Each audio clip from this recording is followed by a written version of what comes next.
నమస్తే. విశాఖ జిల్లాలో గ్యాస్ ఏజెన్సీల తీరు చర్చనీయాంశంగా మారింది.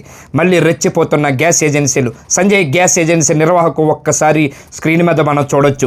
చాలా దారుణంగా ప్రజల మధ్య, జన నివాసాల మధ్య గ్యాస్ లారీలను పెట్టి ఏ విధంగా అమ్ముతున్నారో చూడొచ్చు. జనం చనిపోతే కారకులు ఎవరో తెలియట్లేని పరిస్థితిలో అయిపోయింది.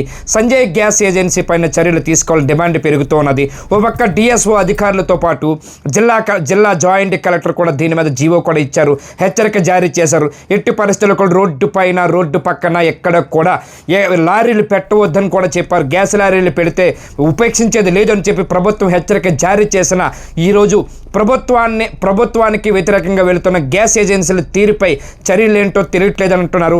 ఒక పక్క కింద స్థాయి అధికారులు కొంతమంది కాసులు కక్కుర్తి పడి వదిలేస్తున్నారని కూడా తెలుస్తూ ఉన్నది. విశాఖ జిల్లాలోని సంజయ్ గ్యాస్ ఏజెన్సీ అరాచకాలు ఒక్కొక్కటి బయటకు వస్తున్నాయి. ఒక్కసారి చూడొచ్చు. జన నివాసాల మధ్య గ్యాస్ లారీ పెట్టి ఏ విధంగా దించుతున్నారు, ఏ విధంగా ఇక్కడ దించి ఏ విధంగా పెడుతున్నారని కూడా చూడొచ్చు. మరో పక్క చూస్తుంటే సంజయ్ గ్యాస్ ఏజెన్సీ అరాచకాలు రోజు రోజుకి పెరిగిపోతూనే ఉంటున్నాయంట, భయపిస్తూ ఉంటారంట. భయపిస్తూ సంజయ్ గ్యాస్ ఏజెన్సీ అరాచకాలు ఒక్కొక్కటి వెలుగులోకి వస్తున్నాయి. జన నివాసాల మధ్య పెట్టి ఇబ్బందులు గురి చేస్తున్నారని తెలుస్తున్నది. భయభ్రాంతులకు గురవుతున్న చాలామంది ప్రజలు భయపడుతూ గుప్పు చెప్పుడు లేకుండా ఎవరికి చెప్పాలో తెలియని దుస్తుల్లో వెళ్ళారని చెబుతూ ఉన్నారు. మరో విధంగా చూసుకుంటే గ్యాస్ ఏజెన్సీల పైన చర్యలు శూన్యమా అంటే శూన్యంగా కనబడుతుందని, కాసులు కక్కుర్తిపడి లక్షలాది రూపాయలు ముడుపులు తీసుకొని వదిలేస్తున్నారని బాగొట్ట. మరోపక్క విశాఖ జిల్లాలో ఇంత జరుగుతున్న సోద్యం చూస్తున్న కొంతమంది అధికారులు వెనక డిఎస్ఓ ఎందుకు పట్టించుకోవట్లేదని కొంతమంది అడుగుతున్నారు. అట్లాగే సేల్స్ ఆఫీసర్లు, ఆర్ఎంఓ వీళ్ళంతా ఎక్కడ పడుకున్నారని కూడా అడుగుతున్నారు.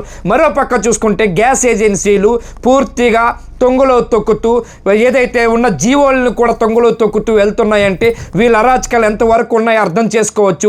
వీళ్ళు చెప్పింది వేదంగా తయారవుతున్నారని కూడా, ప్రభుత్వమే వీళ్ళు చెప్పినట్టు వింటున్నారని కూడా చెప్తూ ఉన్నారు. వాళ్ళే చెప్తున్నారు, ఏజెన్సీలే చెప్తున్నారు, మేము లక్షలాది రూపాయలు ముడుపులు ఇచ్చుకుంటున్నాం, మేము ఏదైనా చేస్తాం, మా ఇష్టం వచ్చినట్టు చేస్తామని చెప్పి బెదిరిస్తున్నారని కూడా బాగొట్ట.